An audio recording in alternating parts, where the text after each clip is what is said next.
MSW Media. News with swearing. Daily beans, daily beans. Daily beans, daily beans.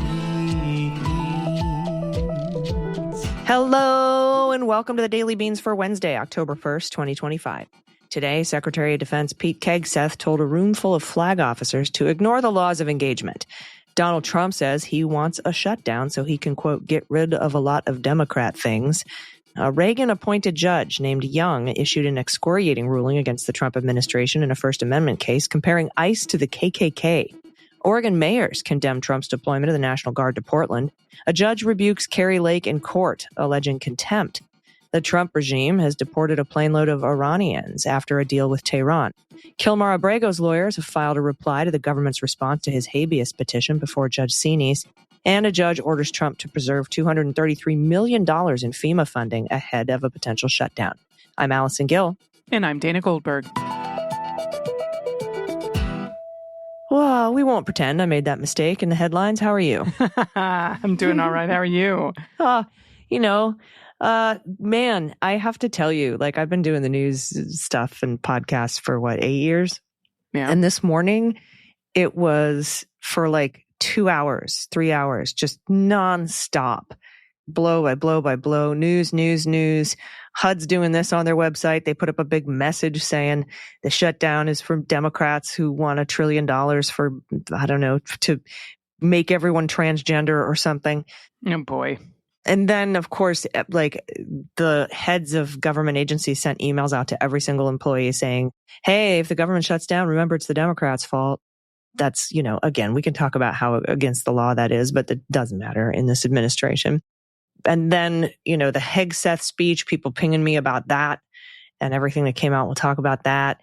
Kilmar Abrego ruling, then a crazy ruling from Judge Young, an 85-year-old Reagan appointee who had some really, really interesting stuff to say about Donald Trump in a ruling over First Amendment stuff and pro-Palestinian protesters and Rubio and Noem. And then, just 10 other things, fires that had to be put out. It was a decade this morning that happened. I honestly don't know how you do it. I know the listeners don't know how you do it. Listen, I know that I work hard. I work my ass off, but I feel like you're 4 notches up. And I'm I don't know when you sleep. I think you're a vampire. You might not be real. I can't give away my secrets or my immortality. Oops, I've said too much. No, I all right, everyone, we're signing off for the day. Thanks for joining us. No, I do sleep. I do carve out some time for myself. It's not much, but I do. And you're going to be taking the reins on October 22nd and October 29th because I'll be doing some travel days. That's right. Flying behind the wheel solo, everybody. Woot, woot. So I don't know how I do it either. It's probably not healthy, but I'm working on it.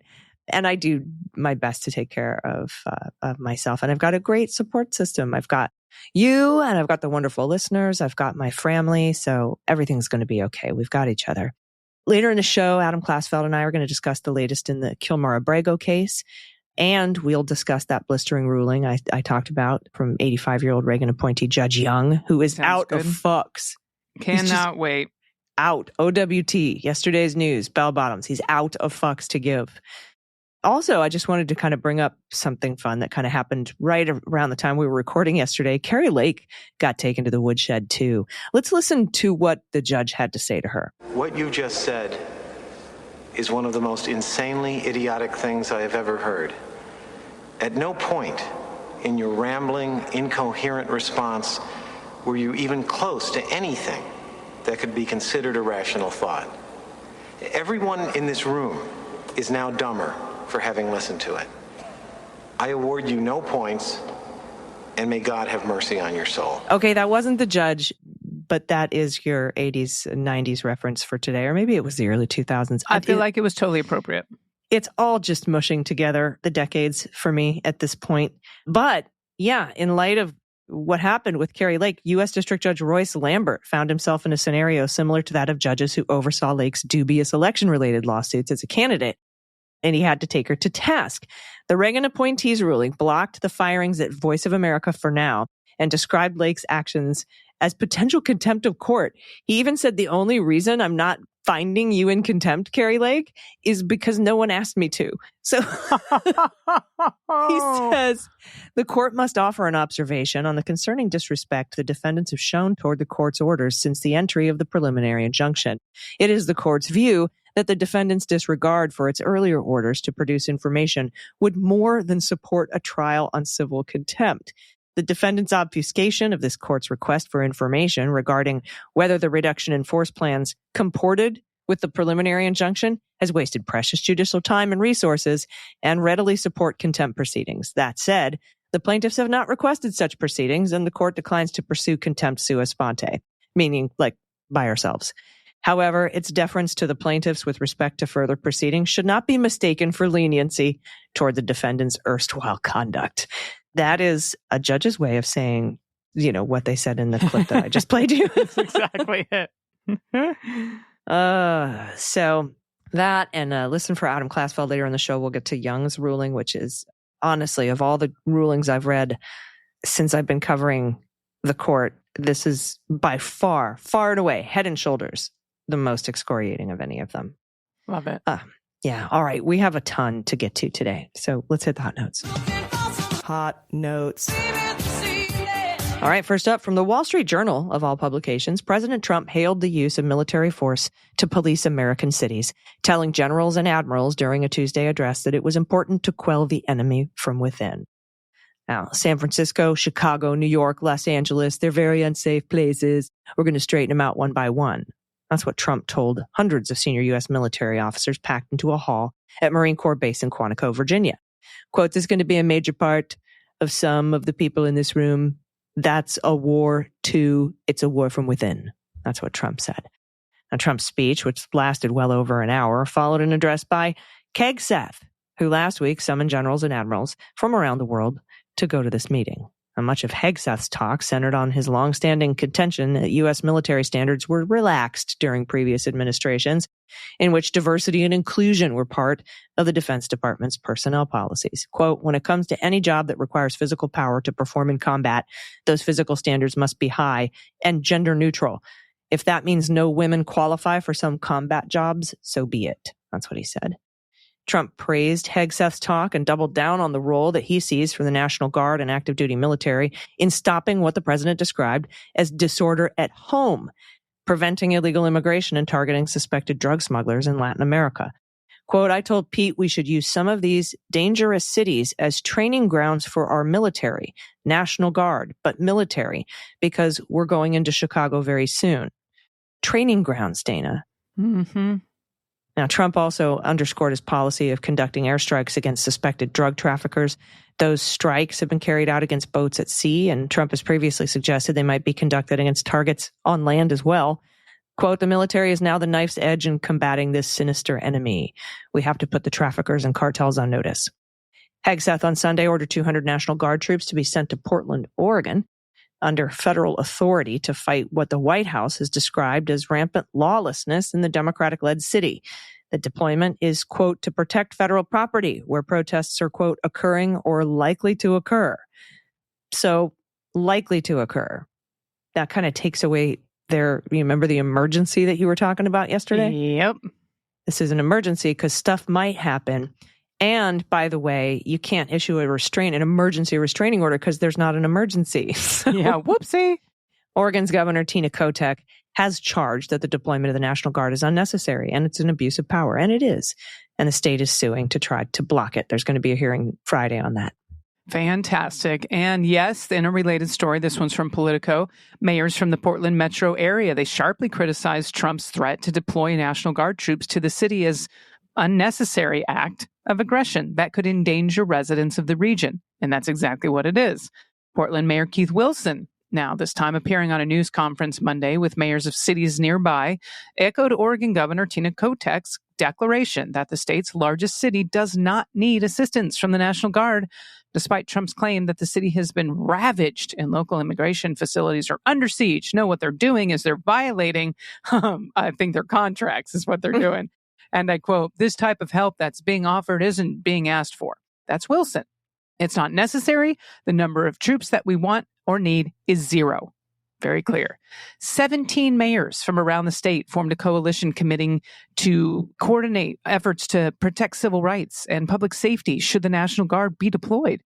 In a joint statement, the mayors denounced using the military to support immigration enforcement. They said enforcement of civil immigration laws by militarized forces has no legitimate role in our community, no support from local elected leaders, and little public support. This is what the letter from all of these mayors said.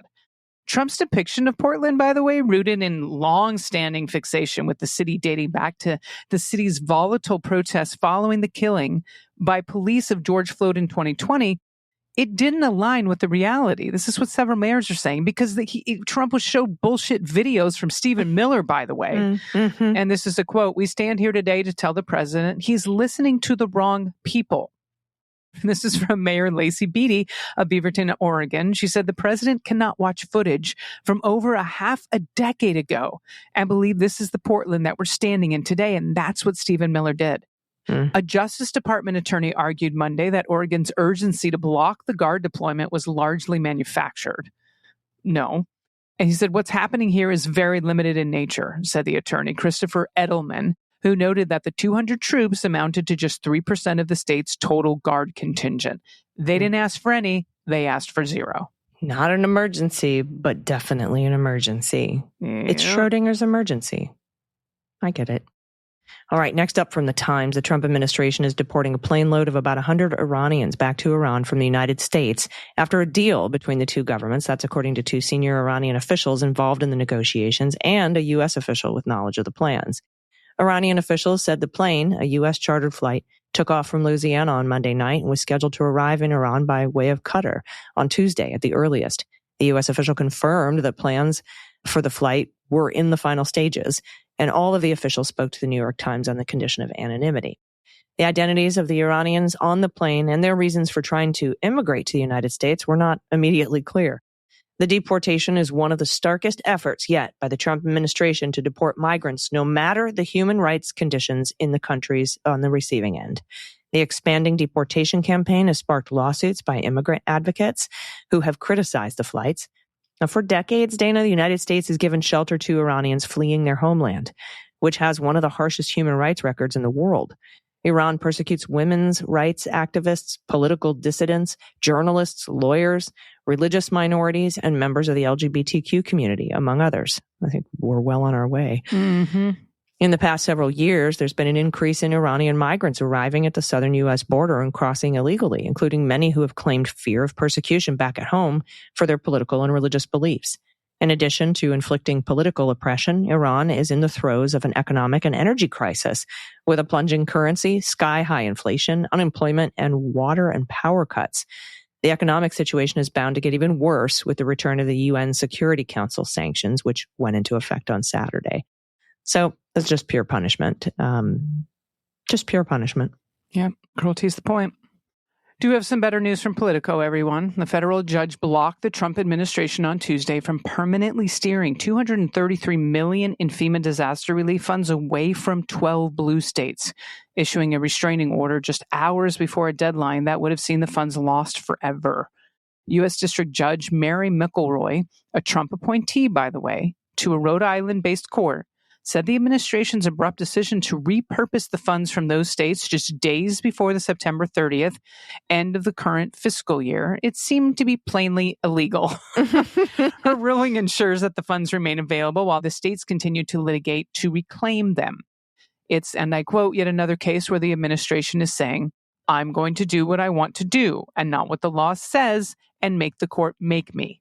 That's what McElroy said in a hastily convened court hearing Tuesday. Well, earlier this month, the same judge similarly barred the Trump administration from attempting to coerce homelessness organizations to adopt gender-related policies. Her new decision ensures that when the fiscal year ends at midnight Tuesday, the funds will still be available in case the states win their legal battle. The states say the Trump administration's last-second decision to pull the funding, it seemed intended to punish states that the Trump administration is deemed to be uncooperative with its immigration enforcement priorities.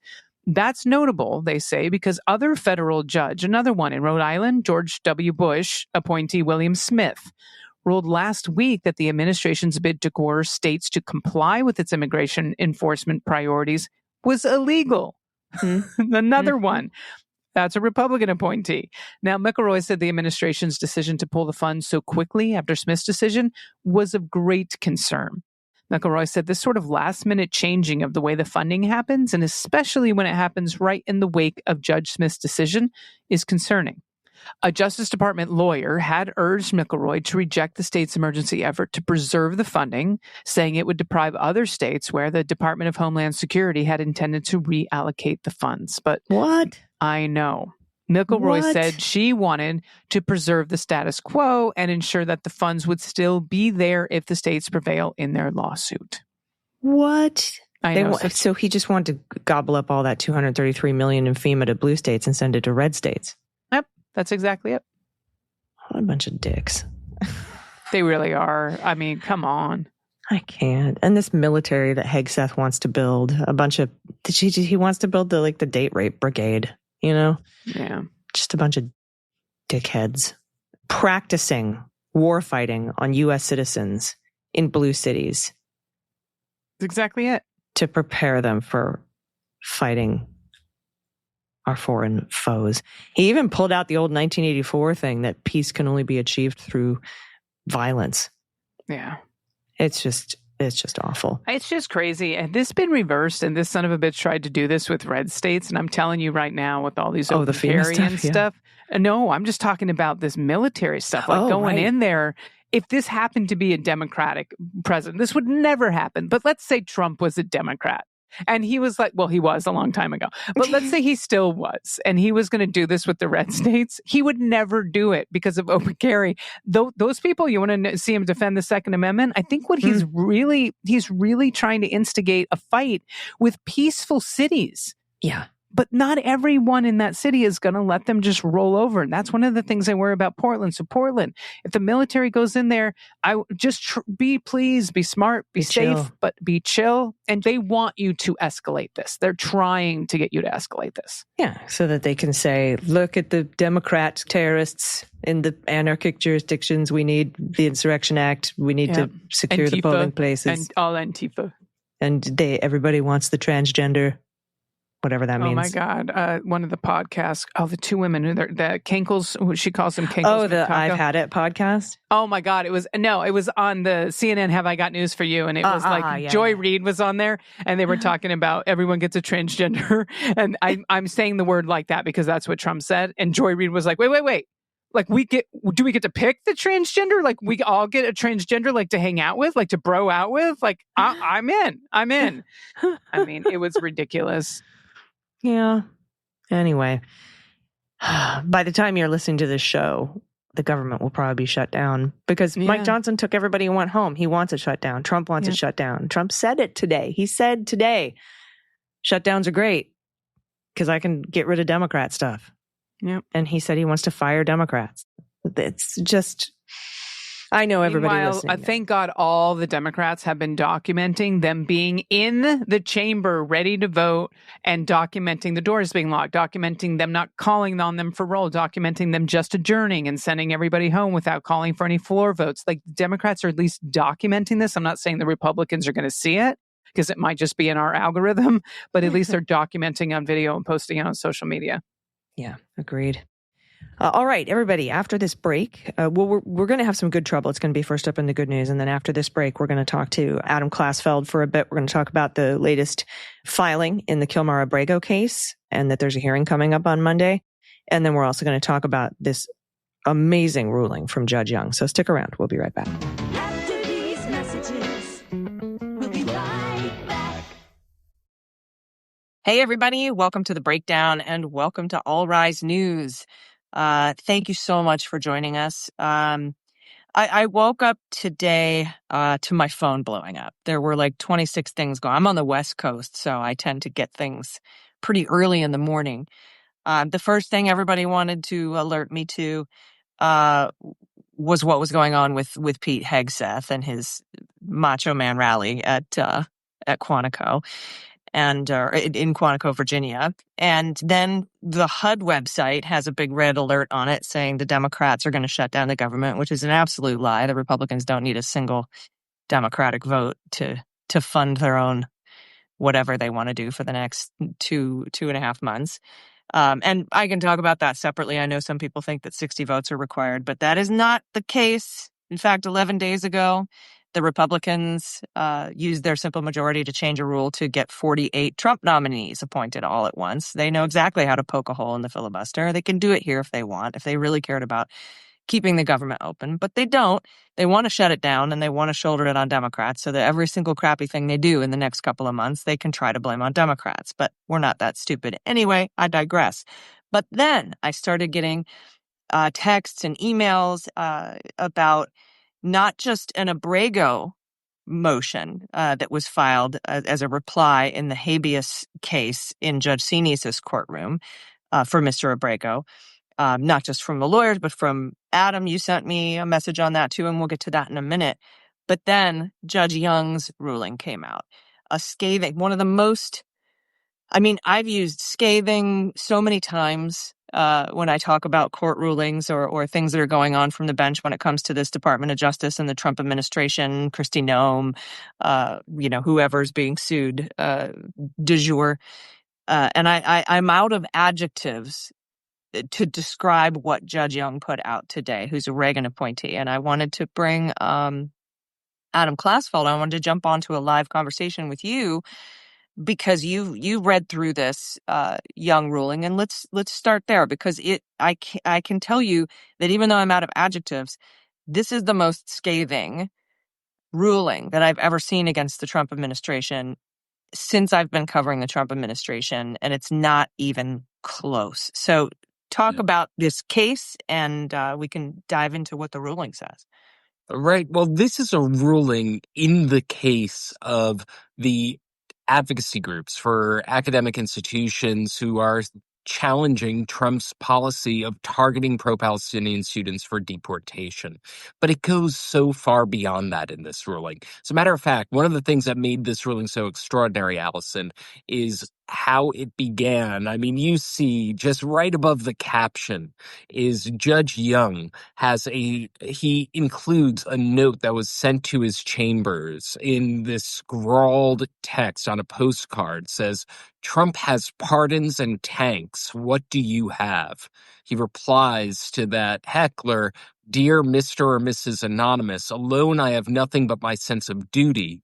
Together, we, the people of the United States, you and me, have our magnificent Constitution. Here's how that works out in this particular case." And that just sets the tone because he gets to the heart of it. It's about bullying, a word that he uses explicitly.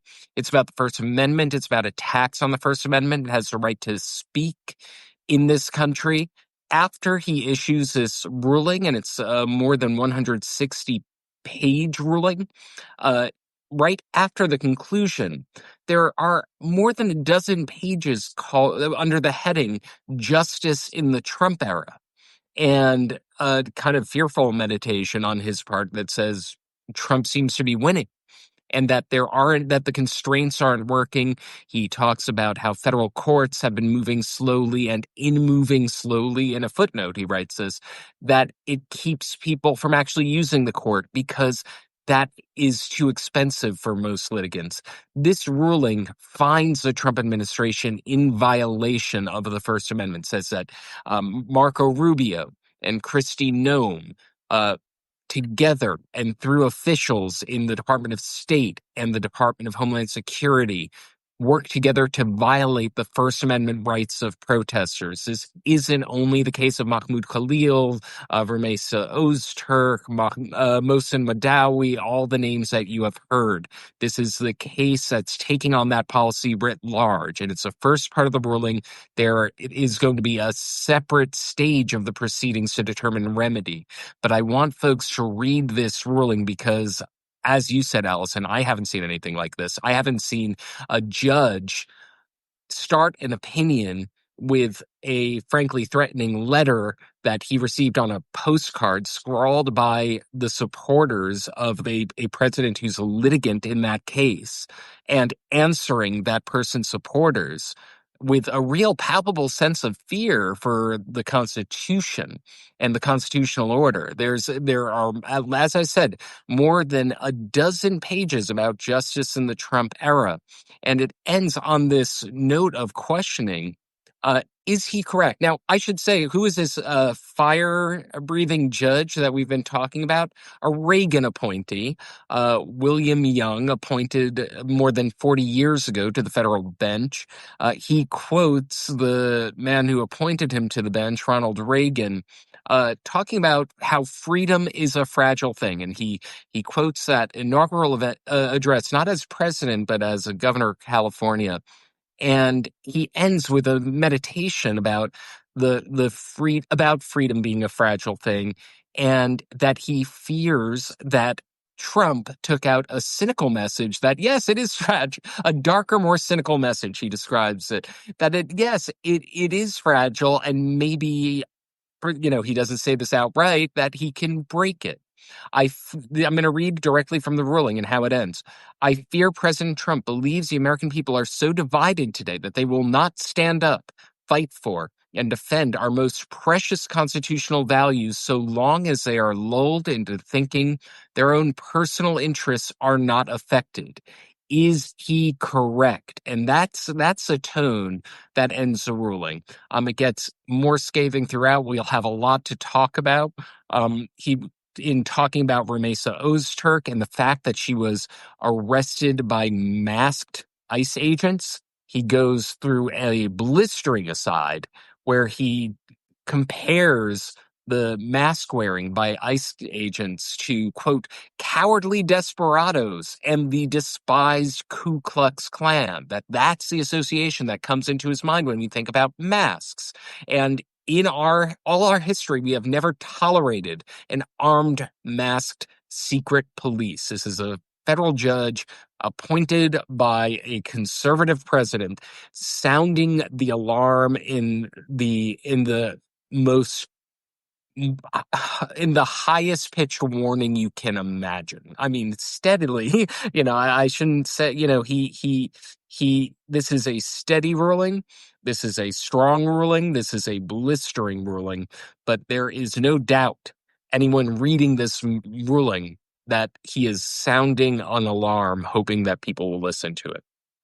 Yeah, and it's quite something to hear a Reagan-appointed federal judge that's been on the bench for 40 years echo what we were saying last year after we had read Project 2025, and then we're told that we were overreacting and being crazy and that just egg prices were going to go down. So you said there's no the remedy is going to follow on to this. So because people are asking, is this a good ruling, bad ruling? We don't quite know the full ruling yet. This is just kind of the opinion, and the remedy comes shortly. Is that correct? So we won't know what the ruling is yet. What the ruling is that they violated the First Amendment. So it's a findings of fact. It's now a finding of fact that Kristi Noem, Marco Rubio, and the Trump administration violated the First Amendment. What that means for these academic freedom group, what that means for academic freedom in the United States is to be determined. This is he held a 9-day trial on this. He heard the testimony, and he came out with this sense of alarm and laying it all out there, saying, yes, they were retaliated against for their political associations because of their speech. That he shows the kind of antagonism toward the First Amendment that this case has engendered, and that this is trying to chill. Again, there's just so much to read from the ruling that I really want to, that the effect of this targeted deportation proceedings continues unconstitutionally to chill freedom of speech to this day. He says of the mask wearing, that ICE goes masked for a single reason: to terrorize Americans into quiescence. Another thing about Judge Young, I mentioned that, a number of times now, he's a Reagan appointee. On top of that, he is the judge who presided over RFK Jr.'s funding cuts to NIH grants on the supposed DEI crackdown. He's a judge who said that it is the worst case of government racial discrimination that he has experienced in 4 decades. I see people asking rightly, what can be done. I think that there's that. I think Judge Young is asking the same question, which is why he is waiting to put out his remedy, right? The remedy is what can be done, and we don't have that yet.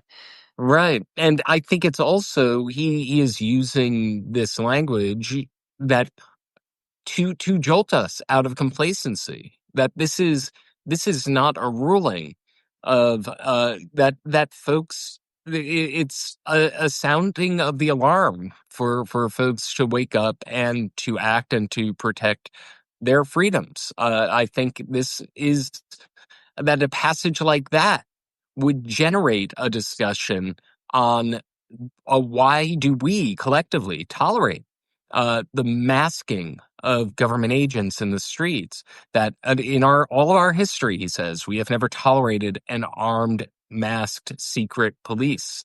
I don't think we in that sentence refers to federal judges like me, Judge Young.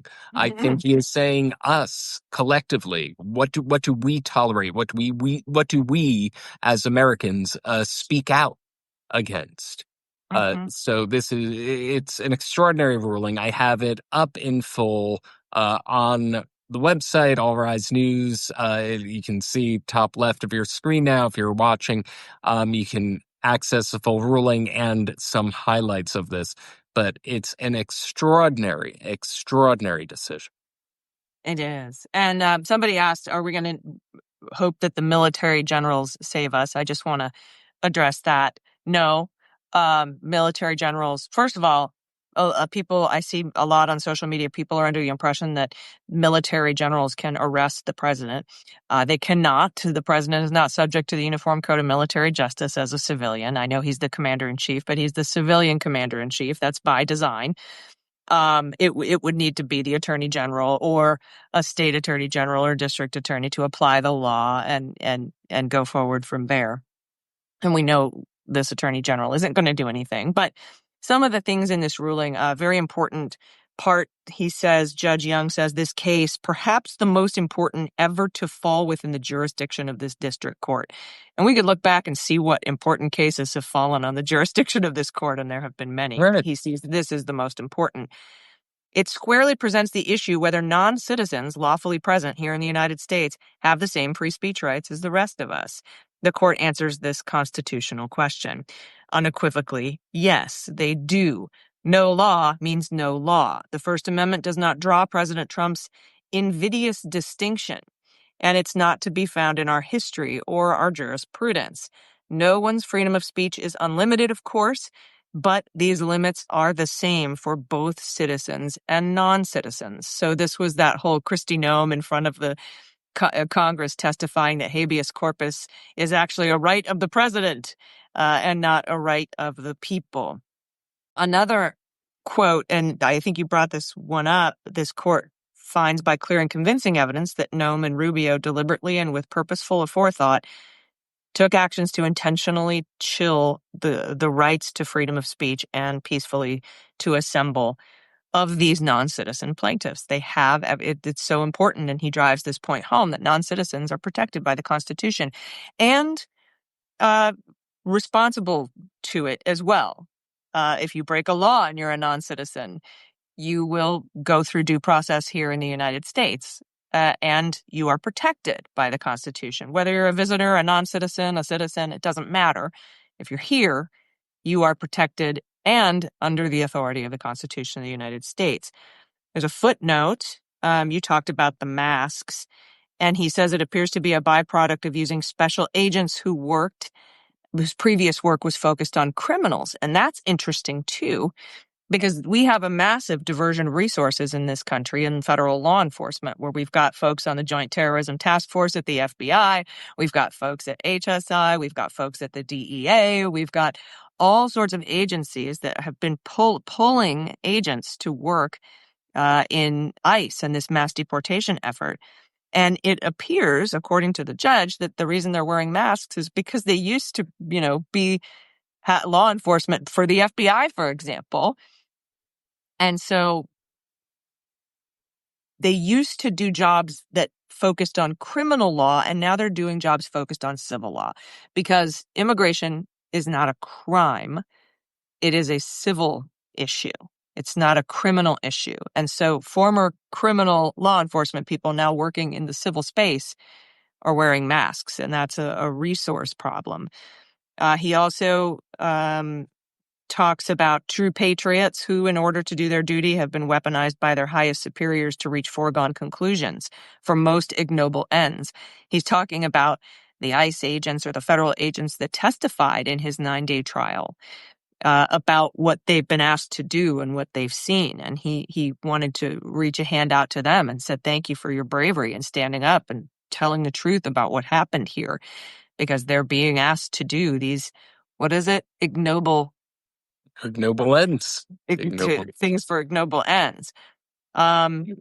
So there's just tons in here. And like you said, you've written this up, pointed out some of the just incredible highlights at All Rise News. So everybody make sure you subscribe to All Rise News. And if you can become a paid subscriber to help out Adam, that would be wonderful, because he's going to be doing some traveling pretty soon. And so I think, unless you have any final thoughts on this Young ruling, which is I have a feeling is going to be all over the news for quite a while with these quotes. People are going to be digging quotes out of this 160-page ruling for a while. Oh, yeah. Unless you have any final thoughts on that, I'd like to ask you about the update in the Abrego case, because we got a little bit of information about new conversations surrounding his.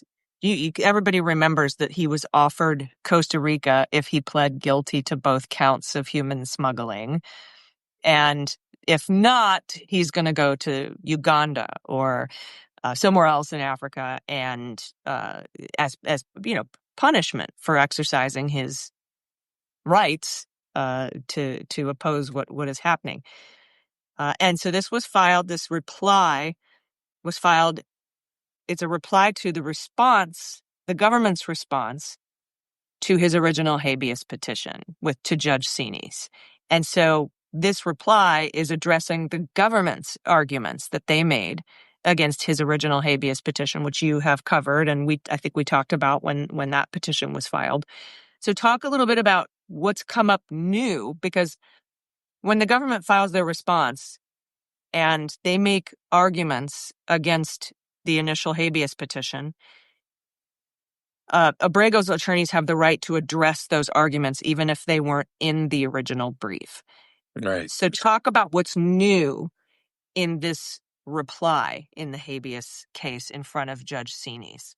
Absolutely. And I'll do this a little bit obliquely in a way that gives Judge Young a transition to Kilmar Abrego Garcia. There's a quote that he says, "We are not and must not become a nation that imprisons and deports people because we are afraid of what they have to tell us." Now, Abrego has filed a vindictive prosecution motion because he says he is being punished for fighting back, for asserting his rights, for vindicating his rights. And what happened in this new motion, Allison, is that there is the Abrego's attorneys pointed out that while the government is trying to deport him, they could have done so, and this is a direct quote, immediately, had they sent him to Costa Rica, which is the place that he designated as a place. It was a country where that provided written guarantees that they wouldn't send him back to El Salvador, where he is facing danger.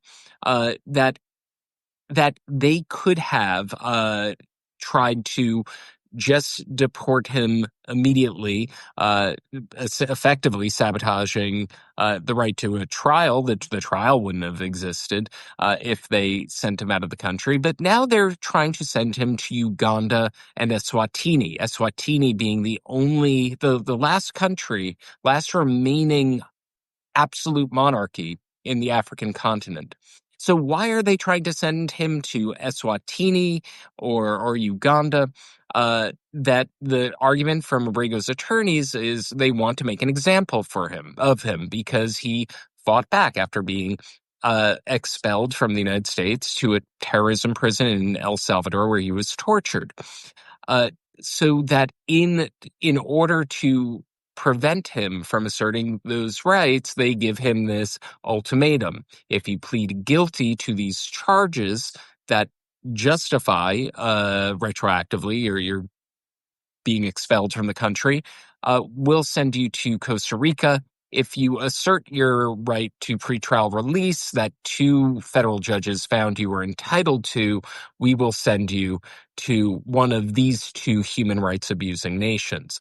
And they're saying that this gamesmanship has made it so that the federal government is now unauthorized to hold him. They're not going to be able to send him, Abrego's attorneys argue, to Eswatini quickly because the Eswatini government has publicly declared they will send him right back to El Salvador.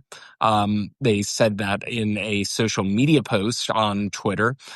You had the Eswatini government telling Reuters that they were not even notified that by the U.S. government that they would try to send Abrego there. And so they're saying if there is no immediate plan to send Kilmar Abrego Garcia to Eswatini, then the government cannot justify holding him for an indeterminate period of time. Therefore, he must be released. That indeterminate period of time is the punishment, right? Like it's Right. designed here. I think I read when I skimmed the reply here from Sean Hecker, who's a great lawyer for Mr. Abrego. That was kind of his assertion, or definitely his assertion. He's like, this indefinite detention is a punishment for Mr. Abrego exercising his rights, things that were granted by judges, by the way. And that would otherwise not be available. So I'm sorry to interrupt you. I just wanted to throw that in there, but please continue. Yeah, well, this comes on the heels of a status conference on Monday in Judge Xinis' courtroom in Maryland. There will eventually be an evidentiary hearing. The evidentiary hearing was postponed, but Judge Xinis has the habeas case in front of her. She can decide to release him if she agrees that his ongoing detention is unauthorized under Supreme Court precedent because there is no real plan to send him out of the country because they are trying to set him into a place where they cannot guarantee a legally a deportation that passes legal muster. Remember, And so the deportation to Eswatini or Uganda as opposed to Costa Rica is evidence that they are punishing him, as well as the indeterminate detention. Is that the idea? That's absolutely one of the arguments. Another is that, remember, there's a binding court order that prohibits his detention to El Salvador. If they send him to Eswatini and Eswatini goes to Twitter and says, everyone the United States sends us, we are going to send to repatriate them to their respective countries. Well, that's just a way of doing the thing that a court order has prevented you from doing. So I think that is the argument. They're saying that, look, you had a chance to send Kilmar Abrego Garcia to a country that he designated as something that would be acceptable to him, that you, the government, put on the table originally, with written assurances from the Costa Rica government that they would protect his rights, that they're a human rights respecting country, and have committed not to refoul him right back to El Salvador. that this was an option that you, the government, had, but because you want to punish him, you have determined to send him to a place where you do not have the ability, because of a binding court order, to do so. And so I think that's the argument. It's a little bit of a bank shot. It's about, I think, what has been described as chain deportation, that you're sending him to, Refoulement. Yeah. yeah. And that if you have, you're sending him to this absolute monarchy in Africa that has publicly declared, we'll just send him back to the place that the U.S. government was not allowed to send him to. So the prayer for relief here, what is Sean Hecker asking for on behalf of his client? Is he asking that Mr. Abrego be released pending his criminal trial and his immigration proceeding? Well, so this wasn't filed by Sean Hecker. This was filed by his habeas corpus team. So this is a Maryland case. Oh, my bad. that's okay. But they are arguing that they don't have the right to hold him anymore, that it's unauthorized. So that would mean his release pending trial. He was originally, after being released from pretrial detention, criminal custody, he was allowed briefly to reunite with his family back in Maryland, before, at the end of that one weekend, had to turn himself in to surrender at ICE's facility in Baltimore. And then when taken into ICE custody at the ICE office in Baltimore, they sent him to Virginia. He is now currently in Pennsylvania. This is all playing out in multiple courts now. We're going to have the status conference in the habeas case on Monday. Meanwhile, the criminal case in Tennessee, where Sean Hecker is. That's the one. I'm like, I get that confused. Sean Hecker is the criminal case in Tennessee. His Right. habeas attorneys are this filing. And I think I got confused because Sean Hecker sent me the habeas filing. And so I was like, well, wait, what are you doing on the Totally understand. Yeah, well, Yeah. the issues, it's a very easy thing to mix up because the issues are relevant to both cases. It's the at the core of both the civil case and right now the vindictive prosecution motion in the criminal case is the government. It's the coercion. It's the saying, okay, well, if you plead guilty before you're released, and that embarrasses us because Kristi Noem publicly declared that he wouldn't step foot on U.S. soil again, they wanted to spare themselves the embarrassment of him stepping foot on U.S. soil again and visiting his family.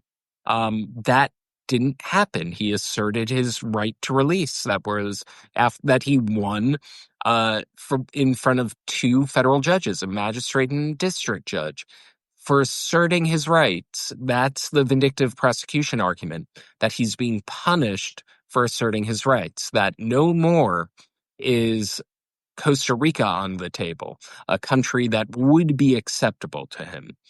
Now they're contemplating sending him to Trump-friendly autocracies that We'll could just send him him right back to El Salvador. Yeah. correct. Against his deportation block order from 2019. And I think what's interesting is, again, the reason he's able to apply for asylum, again, in the immigration court system, which is the third piece of this case, is because he's been in the country less than a year now. And the reason he's been in the country less than a year now is because he was sent to El Salvador in March to seek coat by this regime, admittedly erroneously. And they just refused to bring him back. And honestly, if you were asking my opinion, and I know we've talked about this a lot, they went and tried to put together a criminal case so that they could stop the discovery process in the deportation to El Salvador case, which was going to be wholly embarrassing for the Department of Justice and the Trump regime. And so they cooked up the charges. The government's done this before. They did it in a case way back in the day with somebody in Saudi Arabia in order to not have to go through discovery for why they, sent someone away unlawfully under weird and illegal means. They just charged him with a crime so they could bring him back to try to save face and not have to go through that discovery process. So we'll see what happens. There's a lot to come. There's many, many cases. But the reason that he lost his asylum case in 2019 was because he had been in the country for more than a year and before he applied. But he did get a CAT, fear interview and said that he couldn't go to El Salvador. And that's when a judge said, okay, anywhere but El Salvador. And so what does the Trump administration do? They sent him to El Salvador. But again, because he's been here back from El Salvador less than a year, he's able to file that asylum claim again. Now, immigration judges work for Pam Bondi and Donald Trump. We know that a ton of them have been fired, and he's trying to move a bunch of JAG lawyers from the Department of War to be temporary immigration judges. So I don't have too much faith in that particular course of action. But we'll see. And you and I have talked about the best case scenarios. I personally would love to see this go to trial. And I would like to see him out of prison pending that trial. But after that, he probably is deportable. But like you said, and like the lawyers here said, because Costa Rica was available and they got guarantees from Costa Rica, a court should compel Costa Rica as the answer if the immigration courts do find him deportable at all.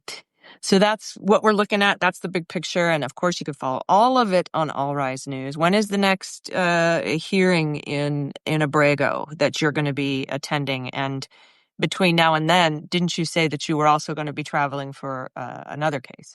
Right. So Abrego's hearing is scheduled for Monday. The plan is to go to federal court in Maryland, Greenbelt, Maryland, for Judge Xinis to check in on many of the things that we've been talking about. We'll see if there will be some arguments on a lot of these issues we've been discussing.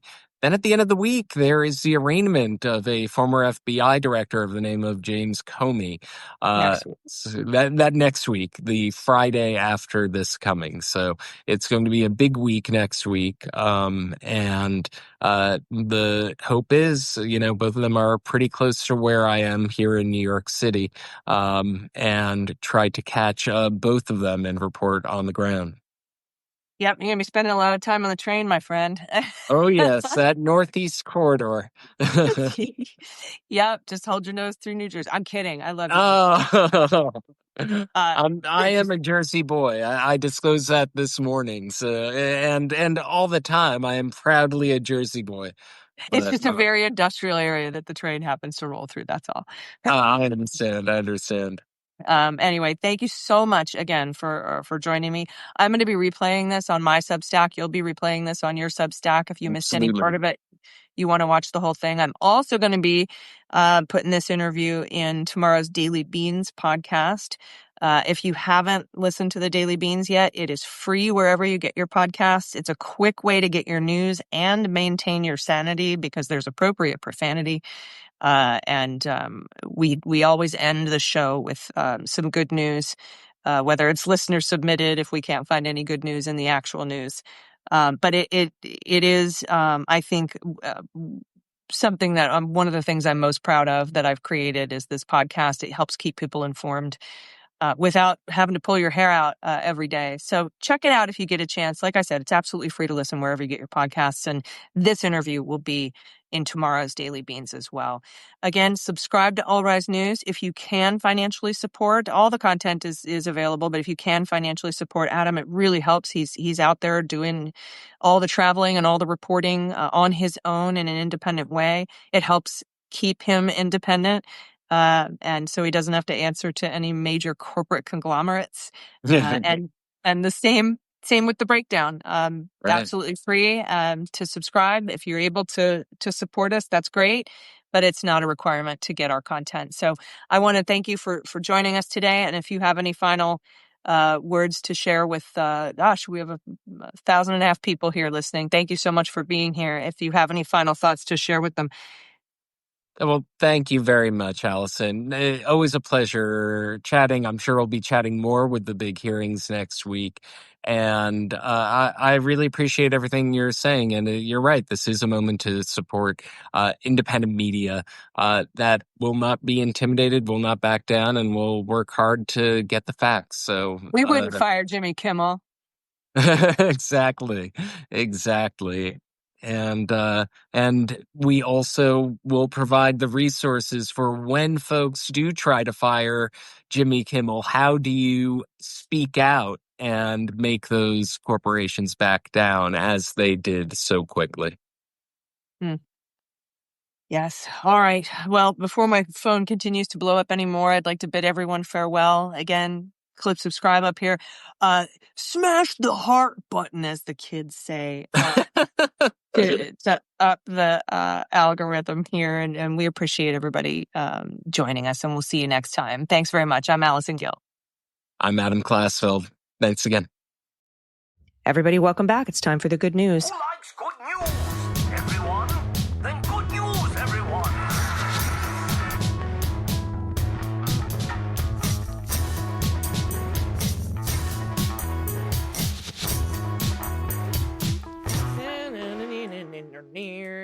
Good news. And boy, could we use your good news. Please send it to us, all of it, whether it's a tiny little bit of good news or a big, giant, awesome good news, whether it's from yesterday or from 25 years ago. Any fun story. Hey, remember, Dana, we were doing street jokes? Send us your favorite street joke. Street joke is like jokes you tell that aren't from comedians. But I'll tell you my favorite street joke right now. Everyone, you ready for this? Do it. This turtle got jumped by 3 snails.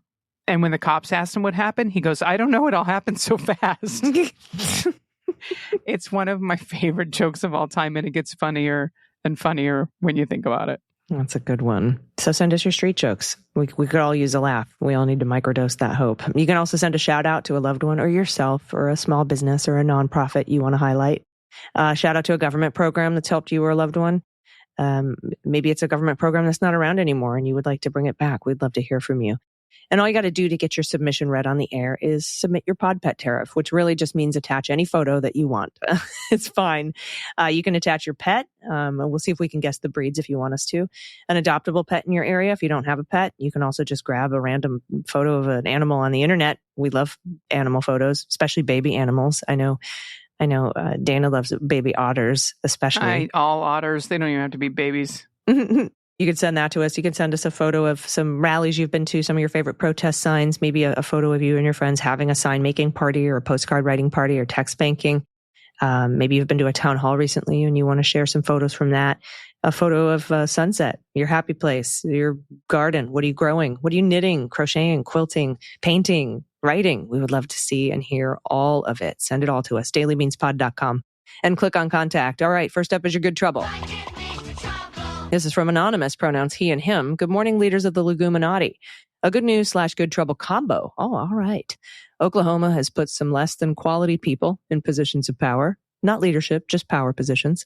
We apologize for that. We're trying to change the outcome of our elections, where we rank last in voter turnout, causation, and correlation all in one act. Too many Oklahomans do not feel their vote matters, and so they don't vote. With State Question 836, we want to give them their electoral voice back. About 80% of our elections are decided before the general elections. Oklahoma has a closed primary system, and we hope to have this state question approved by the voters of Oklahoma to encourage more voter participation and even encourage folks to run for something. So good news first, State Question 836 is about creating open primaries, and it's been approved by the Oklahoma Supreme Court. The folks working on this for Oklahoma are a mixture of Republicans, Democrats, Independents, and even Libertarians. And we are waiting for the go-ahead from our Secretary of State to begin gathering signatures to get this on the ballot in 2026 to change our state's constitution. I love it when they're like, even Libertarians, people who don't want government to happen, are participating in government. Now for some good trouble. Oklahoma has the shortest signature gathering window, 90 days. We must collect a minimum of 173,000 valid signatures, which in reality means we need to get about 300,000 voters to sign our petitions in that 90-day time frame. If any of the Leguminati in Oklahoma or elsewhere want to help spread the word and want to find out when and where to sign the petition to get State Question 836 on the ballot, We will have a link in the show notes. It is voteyes836.com.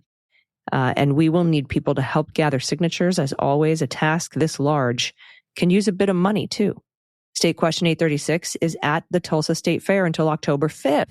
If anyone's visiting the fair, wants to stop by and learn more.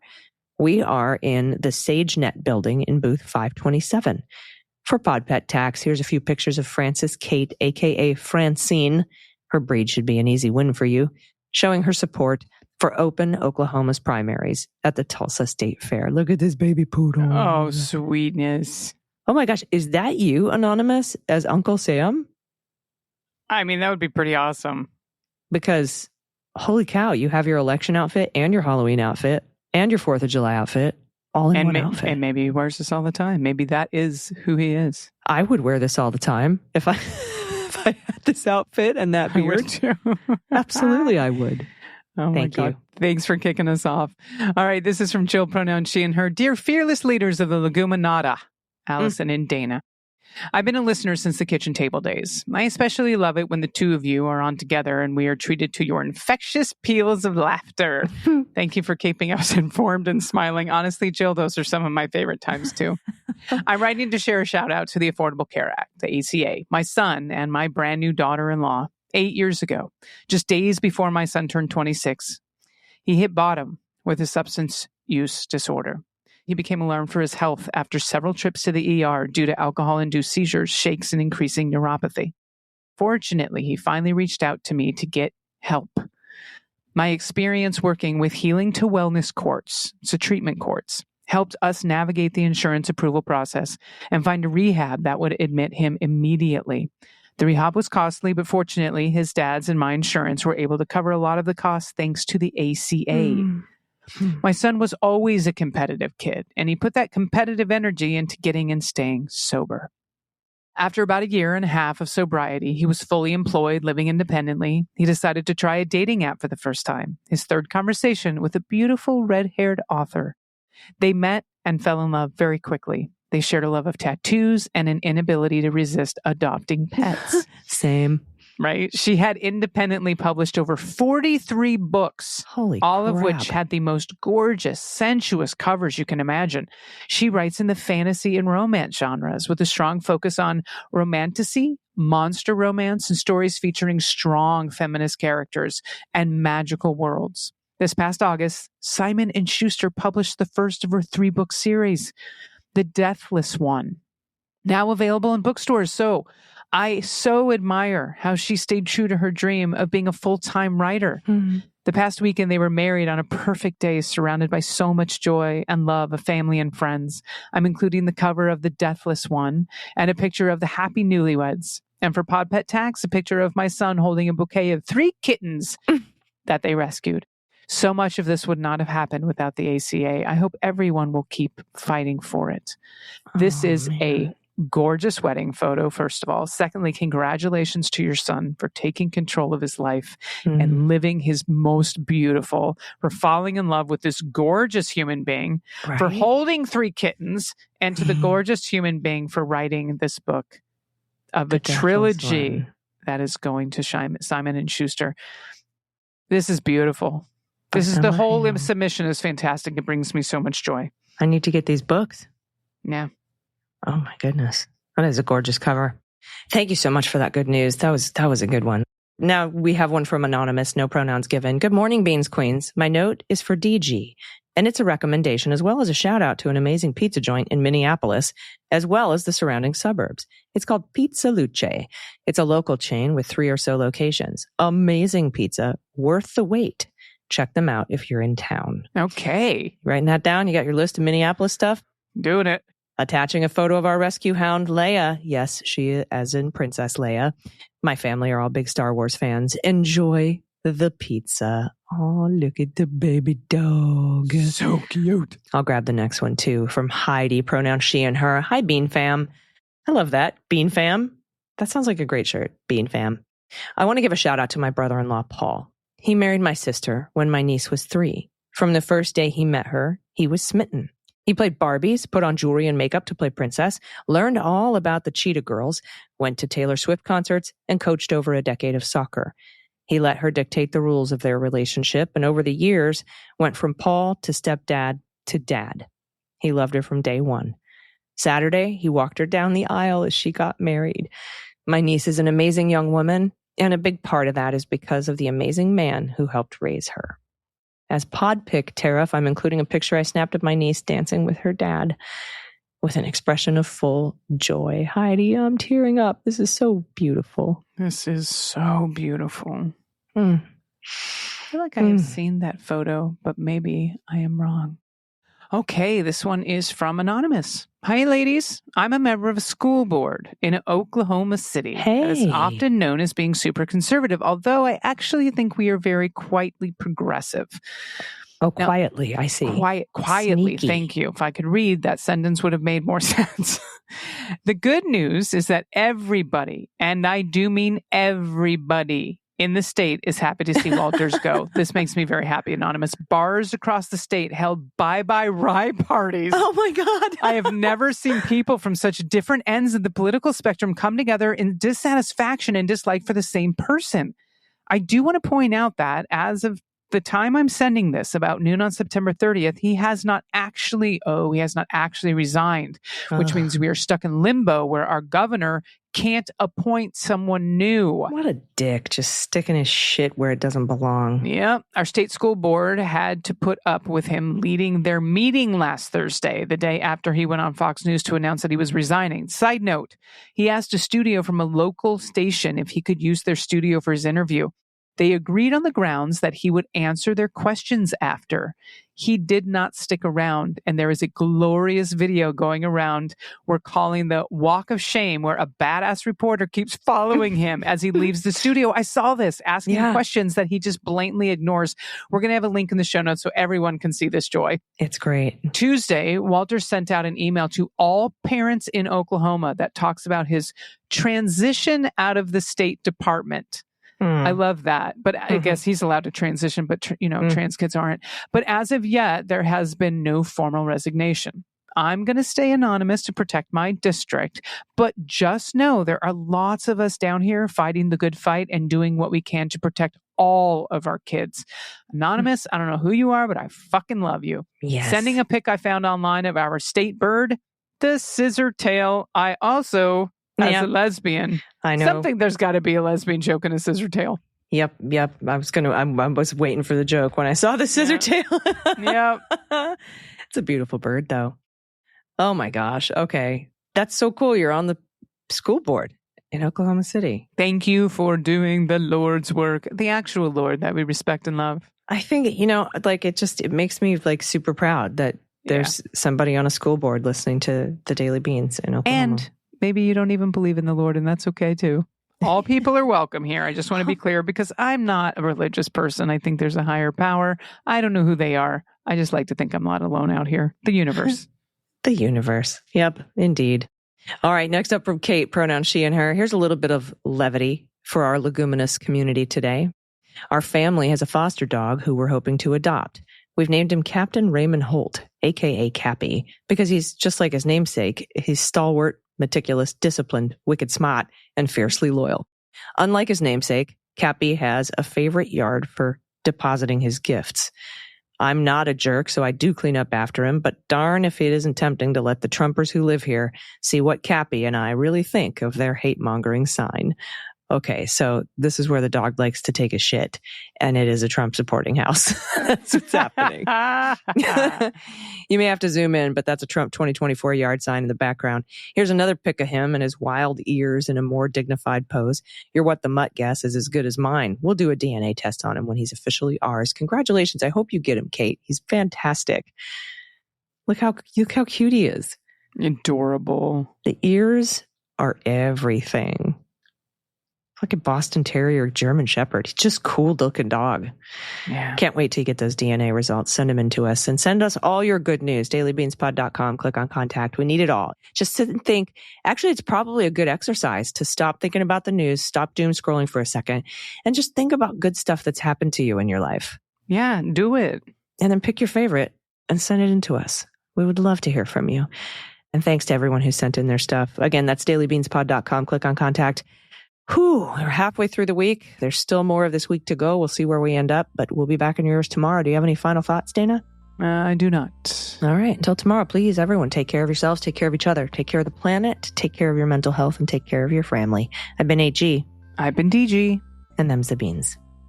The Daily Beans is written and executive produced by Allison Gill with additional research and reporting by Dana Goldberg. Sound design and editing is by Desiree McFarlane, with art and web design by Joel Reeder with Moxie Design Studios. Music for The Daily Beans is written and performed by They Might Be Giants, and the show is a proud member of the MSW Media Network, a collection of creator-owned podcasts dedicated to news, politics, and justice. For more information, please visit mswmedia.com. MSW Media.